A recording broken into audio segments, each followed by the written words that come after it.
Hello, welcome to the Influence Continuum. I'm Dr. Stephen Hassan, and I am absolutely honored and delighted to have Laurence Sugarman with me. He's a research professor at the Center for Applied Psychophysiology and Self-Regulation in the College of Health Sciences and Technology at Rochester Institute of Technology and clinical professor in pediatrics at the University of Rochester School of Medicine and Dentistry. That's a mouthful, but man, are you qualified? I'm just going to read a little bit more, Laurence, before we get into it. Over 2 decades of primary care pediatric practice, Dr. Sugarman refined clinical biofeedback and hypnosis strategies that effectively increased resilience and coping skills for young people and families. Based on this experience, he produced an internationally acclaimed video documentary, Hypnosis in Pediatric Practice, Imaginative Medicine in Action. At RIT, he is focused on how to best evoke the abilities of young people with autism spectrum disorder and other chronic health problems, investigates innovative digital health applications, and develops pedagogy for professional development and psychobiological care. With Dr. William Wester, Dr. Sugarman co-authored and co-edited the text, Therapeutic Hypnosis with Children and Adolescents, now in its 2nd edition. His new book, co-authored with Julie Linden and Lee Brooks, is Changing Minds with Clinical Hypnosis, Narratives and Discourse for a New Healthcare Paradigm. He has authored dozens of professional papers and book chapters.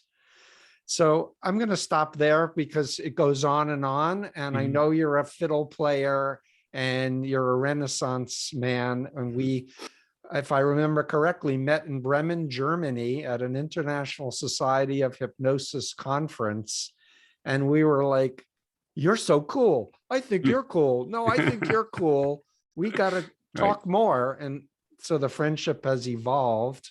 Yeah. And I just have so much respect for your travels, your fellow travels of trying to help people who are suffering to be more functional. And, most people listening to this podcast know me because I talk about undue influence all the time and cults and bad actors and malignant narcissists. But I really want this episode to be hopeful and the ethical side of influence.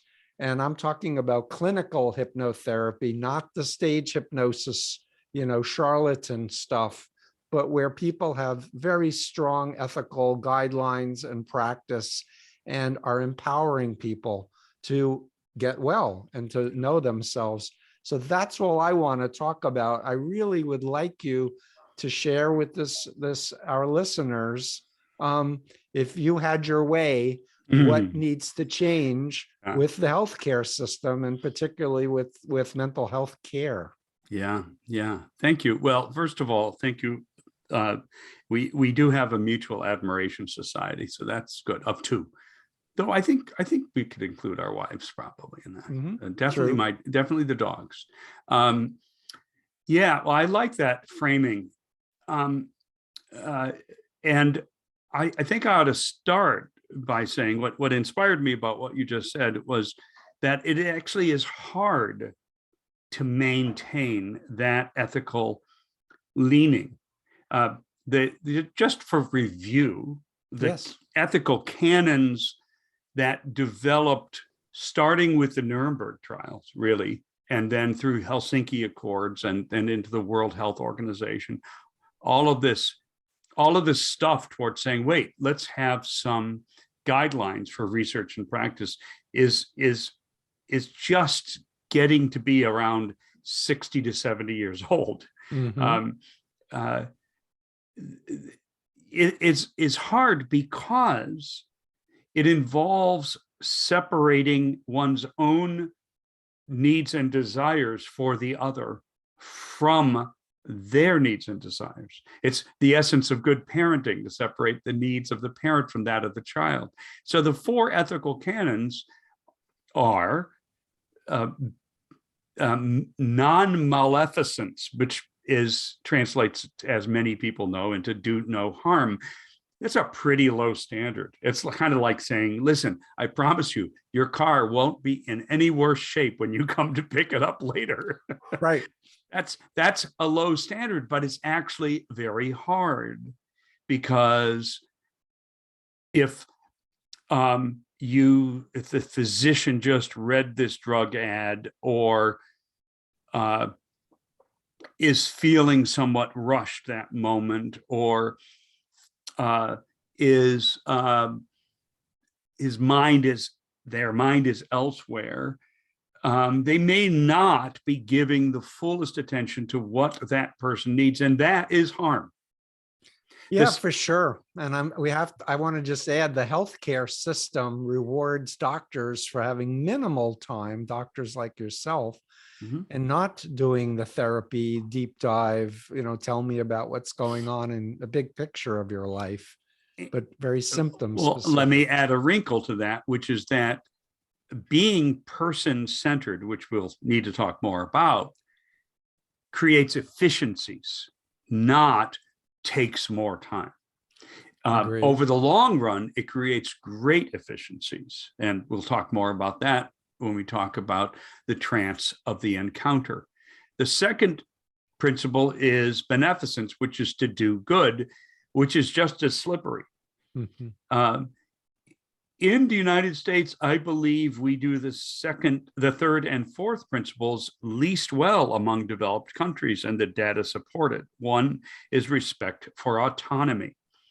The respect for autonomy actually, in its purest form, translates into the person in your care needs to know as much about their health condition as the clinician does, in addition to what the clinician doesn't know. Right. So in other words, you're talking about psychoeducation as a part of the approach. Yes, but I'm going to push back every time you say mental or psycho, as if it can be separated from the body.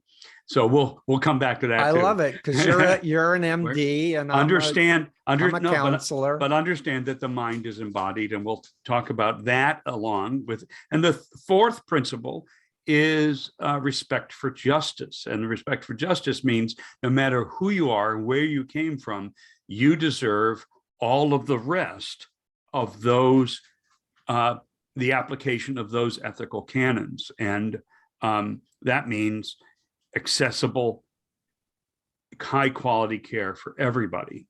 And so we won't talk more about, I don't want to waste time talking about the well-known economic and political disparities in healthcare in the United States, and the system that perpetuates it. But those are the ethical canons. And if we call hypnosis, as I do, a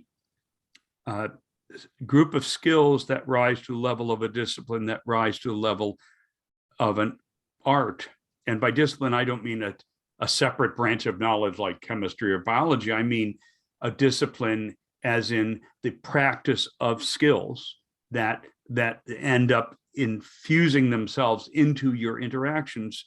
Then hypnosis is at the core of all of our clinical interactions, because we're influencing people. Right. And I just want to remember that there are probably listeners who have this stereotypical thing of a watch going back and forth where someone's commanding.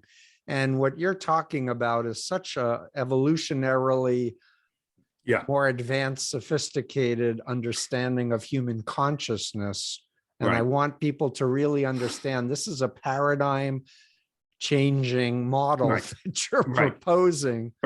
Don't try to fit this into previous boxes in your mind about hypnosis, please. As a matter of fact, as I read recently, if you make false assumptions about somebody's theory or orientation and then try to fit them in, my friend Marcel Guiston used a wonderful metaphor. It'd be kind of like trying to follow a recipe when the ingredients are labeled food and produce, as if they're interchangeable. Right. I love that. Your meaning of consciousness, another person's meaning of consciousness, and my meaning of consciousness, let alone hypnosis, needs to be more accurate. So let me say a bit about that misconception. Please. So human beings, as you know more than I do, influence each other. Mhm. We are designed for influence. As a matter of fact, one of my students, this is a Post-it note on the wall. Let me reach it. Hold on a second. Mhm. One of my students gave me this great quote. A little bit of a story, but it's worth it. Please. I may be sabotaging my own teaching efforts, because I teach a course at RIT on placebo research, on what we will do in our own embodied mind when we think it's because of that procedure or that pill. Mhm. And that's a fascinating area. There are some amazing research labs around the world doing this. And there is a final exam in the course, and the final exam actually is your choice of 3 essays from a list of 5 questions. And one of the questions is, how come human beings evolved? What is the evolutionary advantage of believing that we don't control our own mind? That believing that a placebo helps us, instead of the evolutionary advantage, for it seems to me, to being able to say, I control this. Why did we learn to externally attribute our non-conscious mind? And we say, as a footnote, we do that all the time. I got a headache. Actually, unless a flying axe hit you in the head, you actually created that headache. It's not irresponsible. It's just that it's non-conscious. Or the more common throughout Western languages, that made me so mad. You make me so mad. This weather really depresses me. Who's in charge of your emotion? We externally attribute our non-conscious mind. So the question is, write about that based on what we've studied and read in the course. Here is the quote. The guy, he could have just written this sentence instead of 1,000 words, and I would have given him credit. We didn't evolve to externally attribute our own abilities. We evolved to use relationships in order to activate them. That's beautiful. And as a matter of fact, it's a very positive statement. And so the issue is that human beings are designed to change each other's minds. We've already talked about the ethical canons, and you've already drawn the border that we're not intentionally going to the dark side today. But so the question becomes, what is the highest form of that involvement?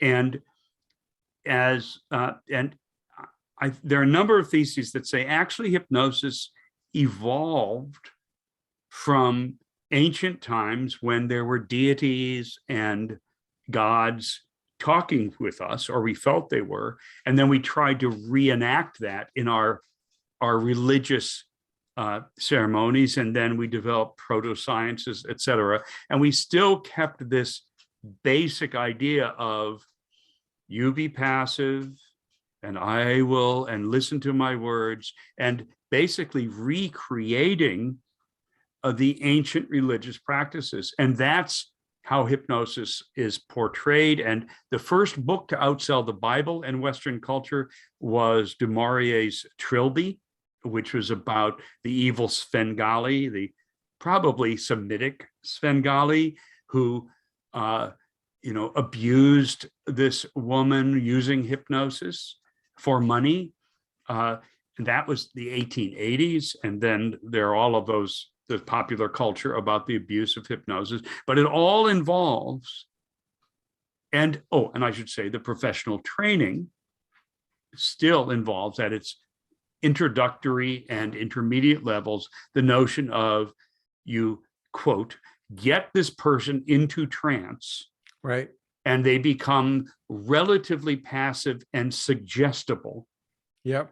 And then this is the Western biomedical model. And then you develop specific, quote, suggestions, unquote, that treat their disorder. their irritable bowel syndrome, their headache, et cetera. What are good suggestions for treatment of, as if diagnoses are real and people are not? That's fundamentally the issue of the biomedical model. That's so fascinating. And I'm with you on an abstract intellectual level, but I also know too many people in my family with IBS. And I've been telling them, instead of all of the treatments they're getting, try hypnotherapy. Well, because it's very responsive. Yes.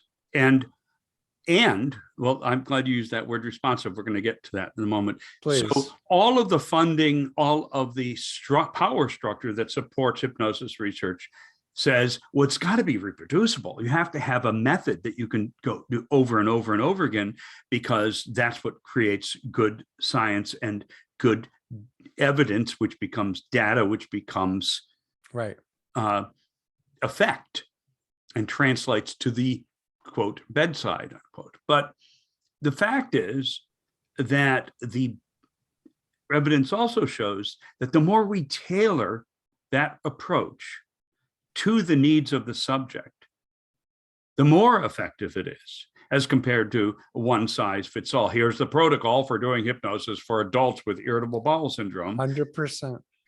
So that's when the evolution of the science of the mind, cognitive neuroscience, studies of psychobiology teach us that the notion, this word trance, which many scientists don't want to use. I like it. It's one word. It's one syllable. It's old.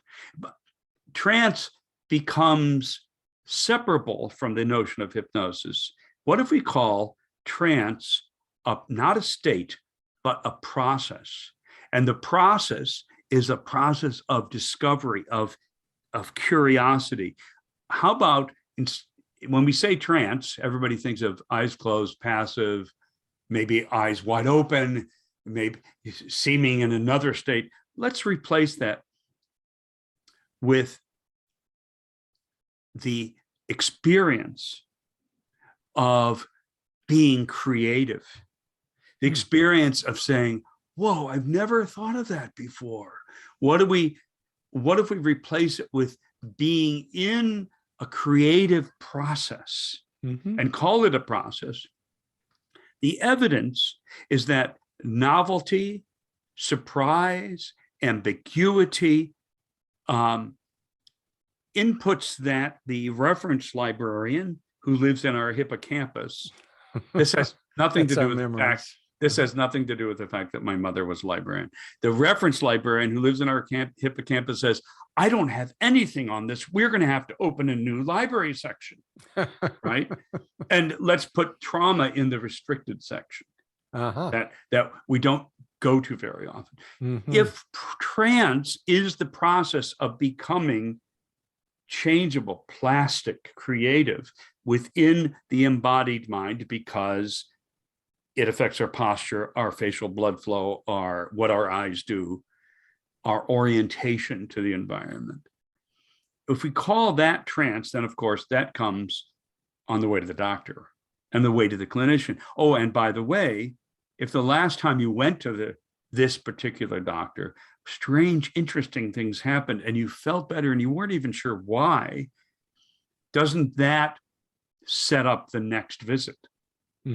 So that's why I said earlier, this becomes quite efficient if one expects to come to the clinician. I'm going to use the broadest term I can. Good. I don't want to use provider because it's more than provision, but and therapists, everybody thinks is mental health. So I'm going to say clinician. If the person in care comes to the clinician saying, okay, here I go, it's going to be a ride, I'm going to learn good stuff, I'm going to feel better. Well, I've done half of my work in just setting that up. So we'll call that's what we'll call trance, the plasticity, the ability that all of us have from the most physically or intellectually or socially different and struggling Mhm. to the most adaptable of us. We all can change, and we all know that individual process. If that's what we're going to call trance, then hypnosis is the use of our interaction. I'm using that rather than just language, because language, the actual lyrics, maybe 7%. The tone of voice, the pacing, probably around 30%. And the rest is physical, posture, eye contact on both parties' part, the clinician. And if we say the managing of that, the intentional, cognizant use of that interaction to drive that plasticity in a beneficial direction that promotes wellness, promotes comfort, which we need also to define, and promotes the ability of that person to continue using their skills more independently and autonomously. That's hypnosis. Empowering people to think for themselves and make their own decisions for their lives. And I'm going to call that, Steve, the surface. And beneath that is the ability to say, wait, what is that feeling? Oh, God, do I need to feel that right now? Or can I set that aside and feel it later? Mm-hmm. And wait, I'm letting what this person would want me to do get in too much. I need to put them aside. The agility to do that is what I will call self-hypnosis. Mm-hmm. And I'm not alone in saying that. So that hypnosis becomes not a linear ritual of first listen to my voice, watch the swinging watch, et cetera, but it becomes, and this is what I'm teaching in my workshops and in my mentoring practice, how to have really interesting and weird conversations. Right. And it's much more fun. And finally, it's person-centered. It is based on, I won't know how to respond to you until I watch what you do. Yep. And so that's hypnosis to me. And I'd like to just say for our listeners that we both have been influenced by Milton Erickson, the founder of the American Society of Clinical Hypnosis, who was the person that first I understood was saying each person is their own world, and we need to figure out how to enter our client's world and help them to fix themselves or to find out what the healing steps are. That doesn't mean, well, it's your problem. Right. Fix it. That doesn't mean that. It goes further. Mm-hmm. I think so. Before Erickson and his primary student, the one who helped him write the most and who became one of my mentors, Ernest Rossi, is before them, the notion was, I am the clinician, and as I mentioned before, I know the right suggestions or the right hypnotic approach or the right general therapeutic approach to this condition. I'm going to say something very blasphemous now. I love saying it. Please. It's diagnoses are things we made up. They're models. Yep. They are the basis for reimbursement in the Western system. Right. They are the basis for whole bodies of knowledge and discipline, and we made them up. How an individual comes to a given diagnosis is much more interesting than whether they meet the criteria for the diagnosis, and nobody always meets the criteria for the entire diagnosis. Mm-hmm. So by what you said about Erickson appreciating the world, it's more than that. I'm pulling back with my hands, for those who are only listening, the curtain to say it's actually discovering what their resources are.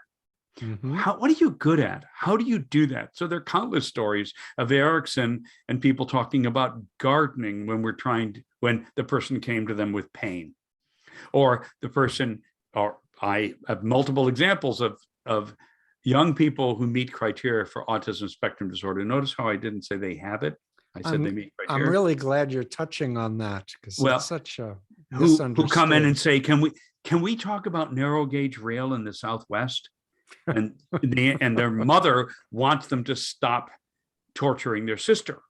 Right. And or wants banging them, their head. Yeah, exactly. And my response is absolutely, because that's where their resources are. And it's not up to me to discover how they're going to use narrow gauge rail in the Southwest to be more tolerant and soothe themselves differently. It's up to them to figure that out. And it'll be I'm excited about the creativity with which they will do that. It is up to me to be a person who just loves what they're learning and who they are. And tell me what neuro gauge rail is. Narrow in the South. I learned this from a kid. I'm sorry. I learned this from a kid with autism who I didn't know it was a thing. So I use that as my favorite example, because he walked right up to me and said, "Are we going to talk about narrow gauge rail in the Southwest?" And I had to process, just like you did, over a few microseconds. Okay, yes, we are. Yep, and that means he's into trains, and a bunch of people get focused on specific things that become a tool to amplify. Become a sense of competency and efficacy, and that's what we want. And can we loan it to uncomfortable, novel social settings that with which you suffer? Right. Everybody who I see, and you see, and any clinician sees, already has all of the resources they need for helping themselves find comfort.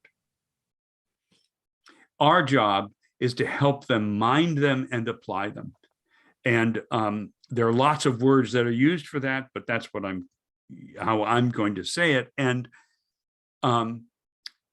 no, I don't mean they can manufacture their own chemotherapy. I didn't say they can perform surgery on themselves. I mean their own abilities for comfort. And that word comfort, which I said I'll define in a moment, this is what I do with everybody in my care at some point, and usually in the first or second visit.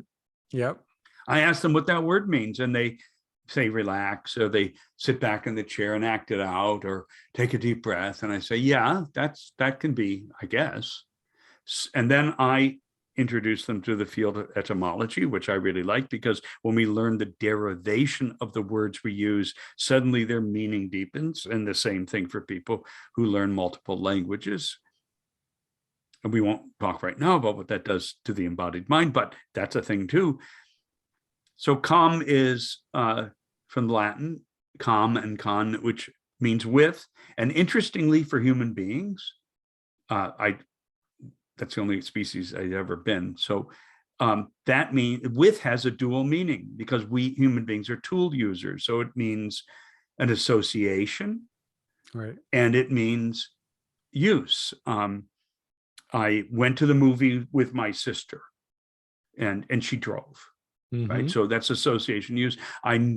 I drove the nail into the wall with my sister. No, not with my sister, with a hammer, but it's my hammer.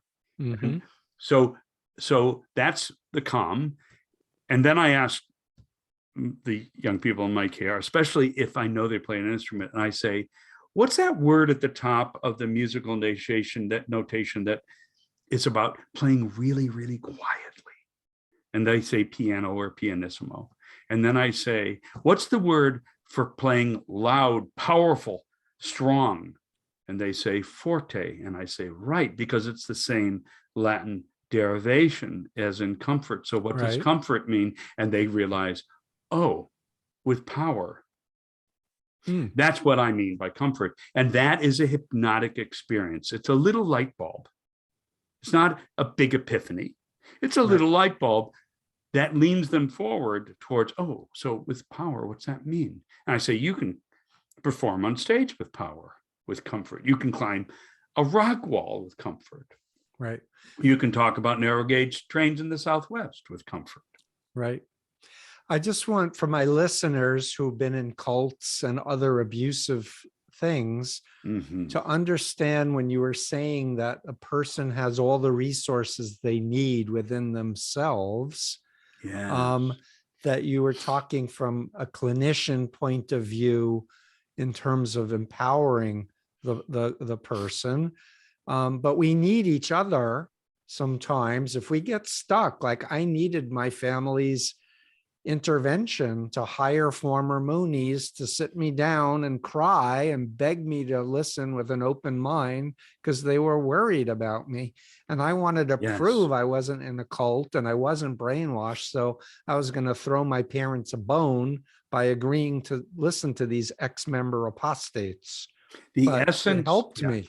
yes, the essence of our work involves expressing more faith in that person than they feel. Great. That's That's it. wonderful. And it's not just expressing. You know, when I teach this stuff,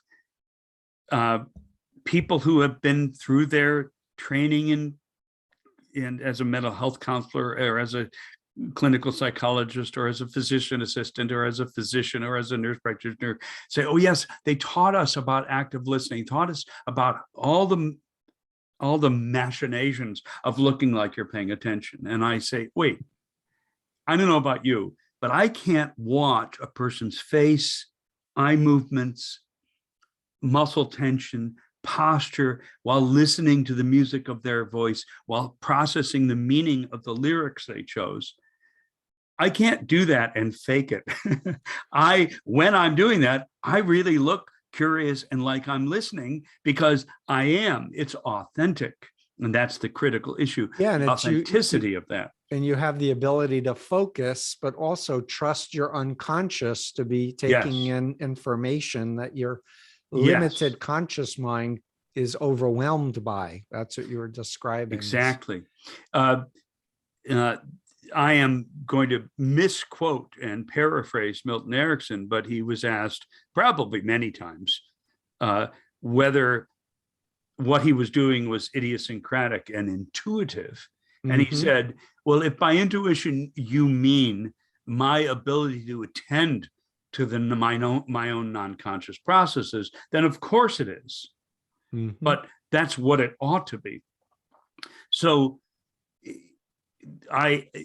yes, I like your framing at the beginning that clinical hypnosis done well means evoking a person's own agency in really creative ways and modeling that as the clinician. I really think the mantra on all clinicians' walls should be, I don't know, let's find out. Great. And I think we share how important it is for therapeutic alliance. That's a buzzword for clinicians, but just that joining, that therapeutic togetherness is, and just, I lost my train of thought. Let me start over again. I lost my train of thought. Well, so let me say something about please. That. So, and maybe this will work, by the way, in the edit. So in the same way that that I don't know how to fake really paying attention to somebody, in our book, I had a problem with this notion of therapeutic alliance of the therapeutic relationship. And and Julie and Lee and I came up with the term, the clinician's trance. Now, remember, we meant trance as a process, as a creative process of developing psychobiological plasticity. And so the clinician's trance, it starts with having a beginner's mind. I'm going to put aside the fact that this person has these diagnostic labels. I know them. That's off to the side. Let me figure out how they do it. A beginner's mind that, and I have in my presentations, I have a slide where little thought bubbles appear around the side. It says, what's for lunch? How long is this going to go on? Are they going to get to this? And putting all of those, the ongoing process of setting that aside to focus with childlike wonderment on how Right. do you work? I trust that I will develop hypotheses that can be tested in our interaction. Right. And I trust that whenever I see them struggling a bit, when they stop completing a sentence Yeah. because something inside put the brakes on, I trust I will know how to respond to keep pushing that forward. The clinician's trance also involves, by evocation, we mean some challenge, some provocation. Yeah. So because we know that secure attachment, which I think we mirror or mimic or re-evoke, or maybe evoke for the first time in the clinician trance, is one of resilience. So it could be a poke, it could be a joke, it could be a challenge when they say, well, I can't because that never works. Really? My most common line is, if you say so. I use that annoyingly a lot. As a matter of fact, or at the moment you feel this way. Well, yes, but that's less challenging and less provocative. So, so I have a young man in my care who actually has developed a hand signal for "if you say so." So because he's tired of hearing me say it, and he knows, and I'm in his head, so I feel very successful. Right. He knows "if you say so," and it haunts him, and that's my work right there. That the respect shown of another person's ability to take it, but done out of affection, done out of faith in them. Yep. As compared to close your eyes, relax your body, count back from so-and-so, and listen to my words. And then they may say something like, if there's anything I say that isn't quite right, you can not hear it or change it in your mind. That's very nice. But there are two problems with that approach, two big problems, which is I literally am being ignorant if I'm the clinician there. By ignorant, I mean I don't know that I don't know what I'm doing. And second, if that person is passively sitting there, maybe nodding, maybe intoning a little bit now and then, that person's doing that, I've got little to work with. Right. But if that person's talking with me and using their hands and using gestures and using the whole music of and dance and lyrics of a conversation, I've got lots of material to work with because they're revealing a lot. So that's why hypnosis is a evocative, weird conversation and can be taught that way from the beginning. Well, I was going to say, I first got interested in hypnosis in terms of attending neurolinguistic programming training of Bandler and Grinder and people. And then when I realized it was an amoral approach and I didn't like they were training salesmen and CEOs, like Tony Robbins learned NLP and franchised it on his own and is right. But God, I'm having another moment. This is so stimulating to me that my mind's going in so many different directions. What did I want to say about that? Damn it. I apologize. It was a good question. So let me backtrack to the other thought that I've been wanting you to talk about. You were talking about the clinician's trance of being curious and one of wonder and full attention on the person. But can you contrast your idea of trance with elite athletes preparing to perform, or flow states, or highway hypnosis, what's called highway hypnosis? Yeah. Let's contrast. So the flow states, the getting ready to perform, that is aligned beautifully with what we're talking about. So imagine that, and I've had this wonderful opportunity, the opportunity to work to play with in their mind, somebody at that cutting edge. Right. And I just, it feels exactly like I'm the sorcerer's apprentice, only better than Mickey Mouse in Fantasia because I don't mess it up. But you know, they have this amazing power, and I get to add ideas and use the relationship to more structure and discipline their rehearsal. And the rehearsal is not just cognitive. Right. The rehearsal has to be emotional, and the rehearsal is feeling the body in space, right, or feeling just the right touch on the keyboard or the strings or the ball, right, or the club or the bat or what. So that is a rehearsal of the term I'm trying to remember is kind of the deepening the rut, in the best sense of that word, of yes, I know how to do this with comfort, and feeling the outcome, aiming for the outcome of it. That is a plastic process.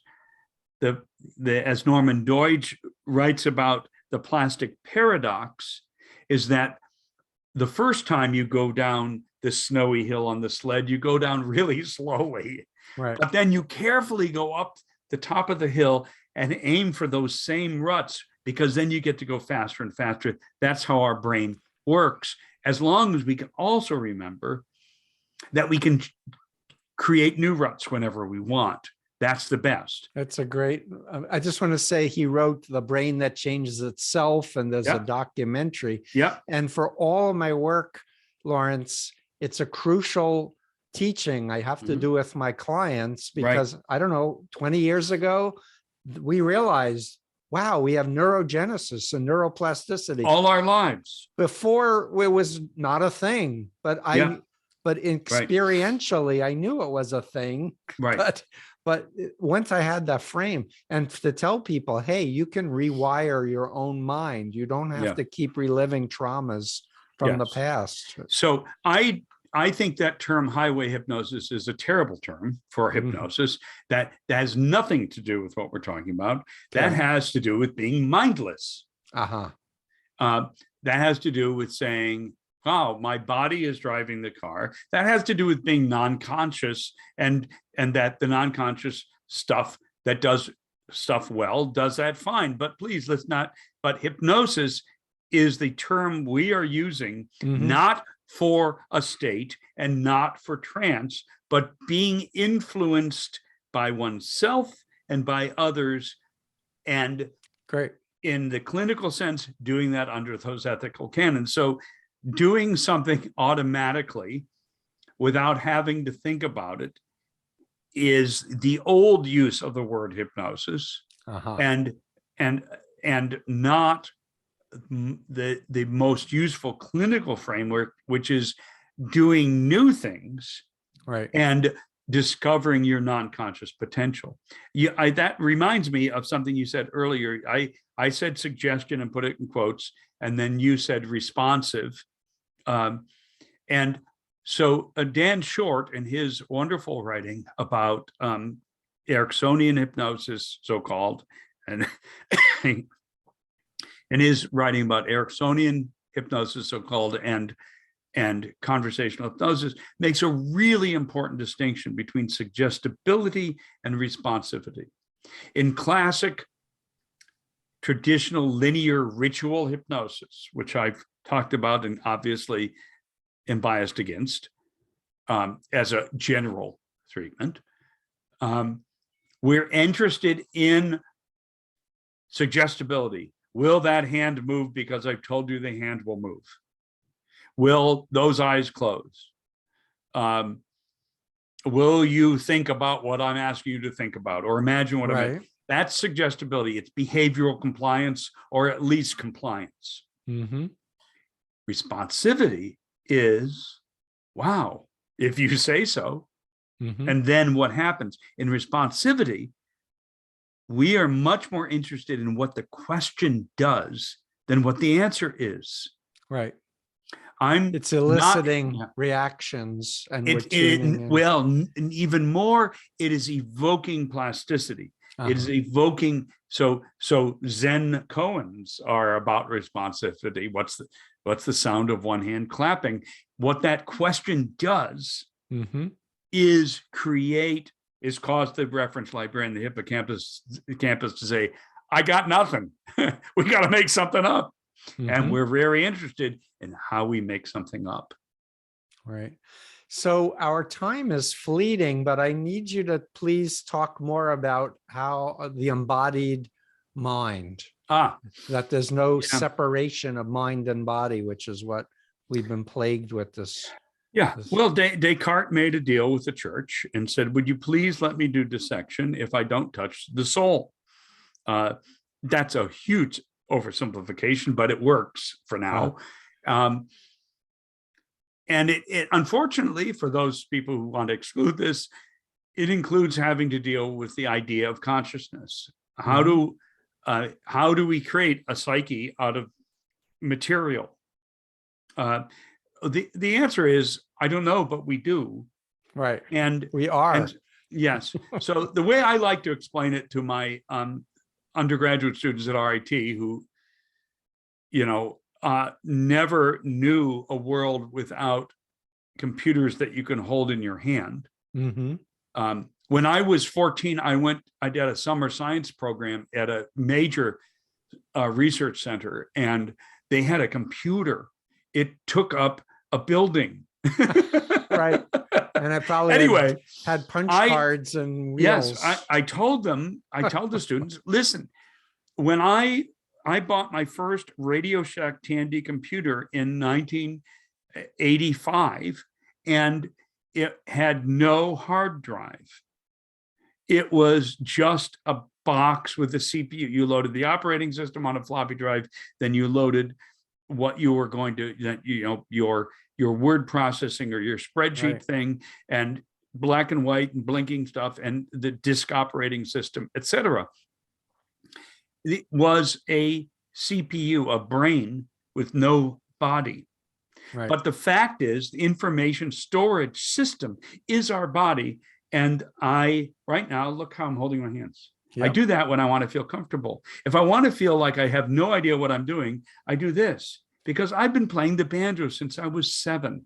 And my left palm up, of cradling a neck of a banjo or fiddle or guitar, and my right hand palm down, tells the Golgi tendon organs in my joints and the muscle tension and everything back to my brain. My brain says, oh, I know that. The reference librarian, very familiar with that. You're comfortable and competent. It's how I evoke my own abilities in situations like this recording and this talk. I want to be at my best. And the thing I've done longest and know best is playing the banjo. And you're good at it because you've played for me and my wife. So that's how it works. That's embodied.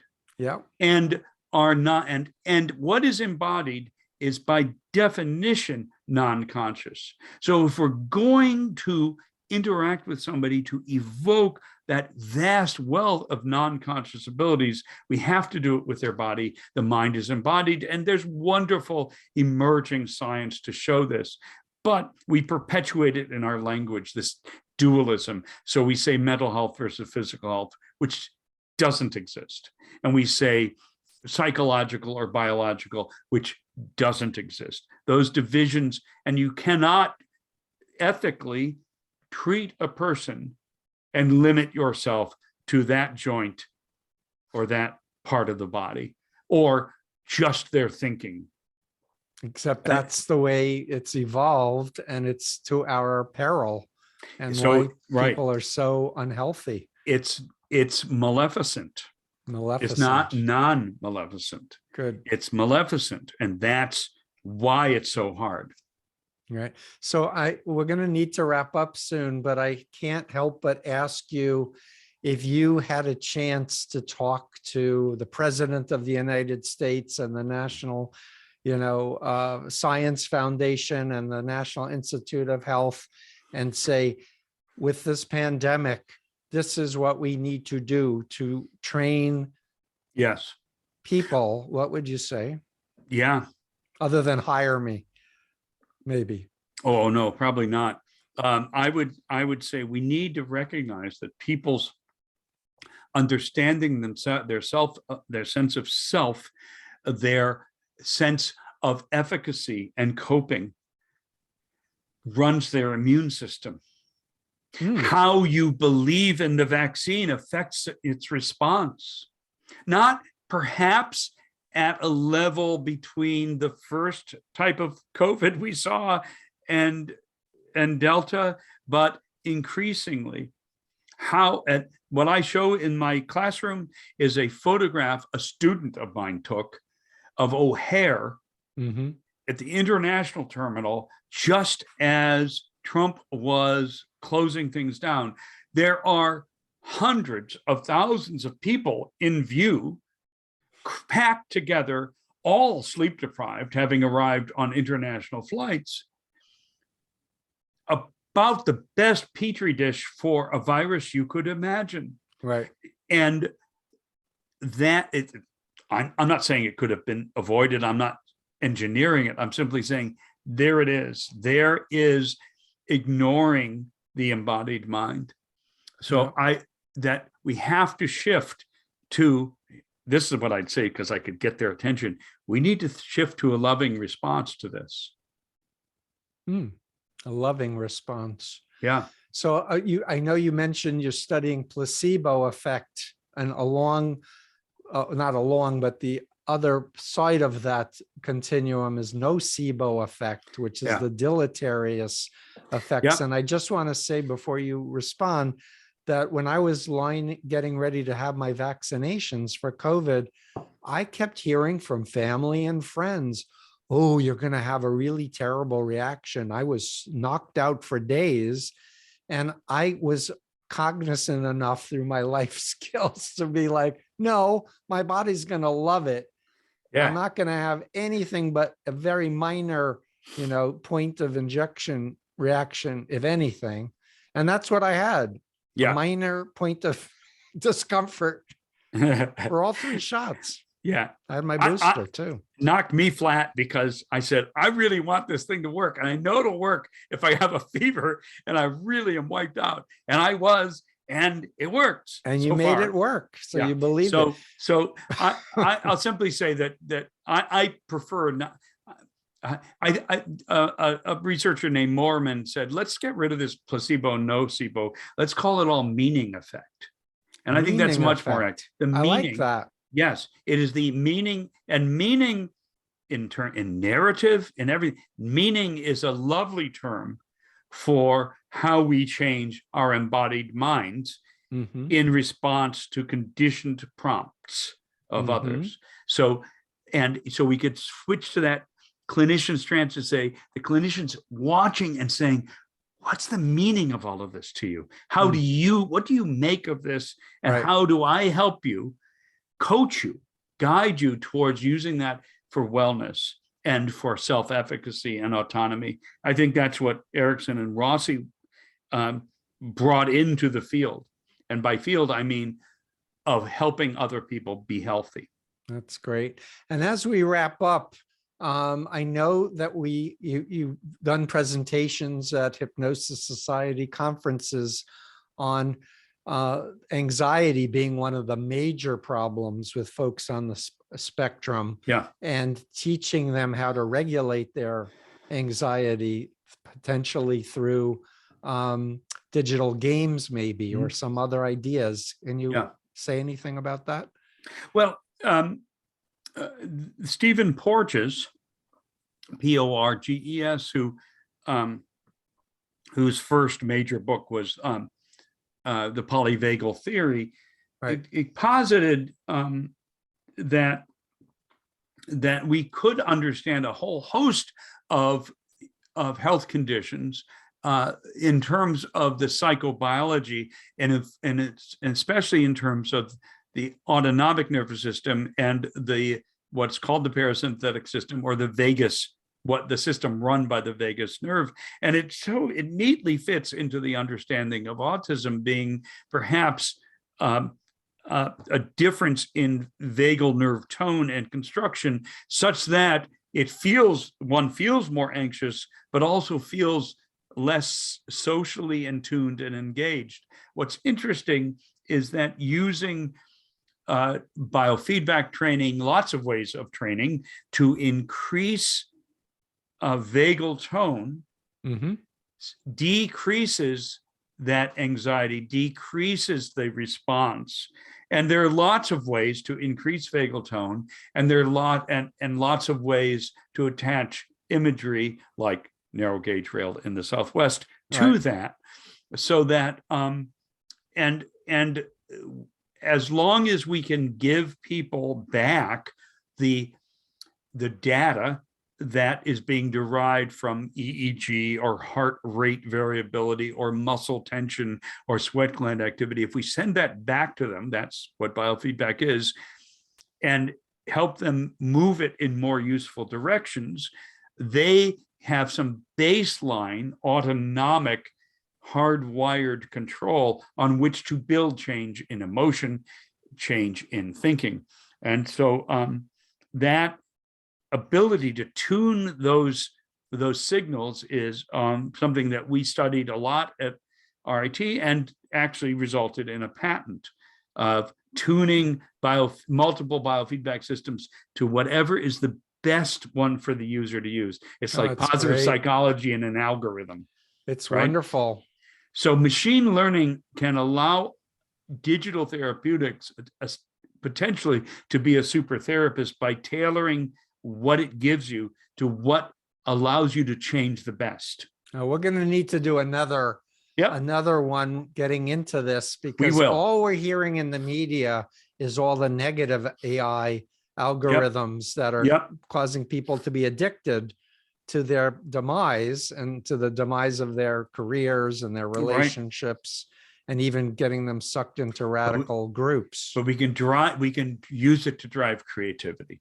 Right. And that's, for me, that's the hope, is our creativity, our humanity, our compassion, our desire for human rights for all, and rule of law, to support each other's wellness, even if they have different religious beliefs than we do, or different political beliefs than we do. We can all be human beings together on the same planet Earth. Yes. And we have to be. Last words to you, Dr. Sugarman. A delight. It's that last summary from you is why we are brothers from another mother. So that's all I'll add. Well, thank you so much, and I continued success. And I promise you, we'll come back to you to talk more about healthy applications of biofeedback that can help teach people to be more fully actualized or functional, and more socially competent, and not isolated by being on screens and afraid to interact with humans. Yes. Wonderful. Thank you. Thank you for the opportunity. So very much. Bye-bye. Okay. Bye-bye.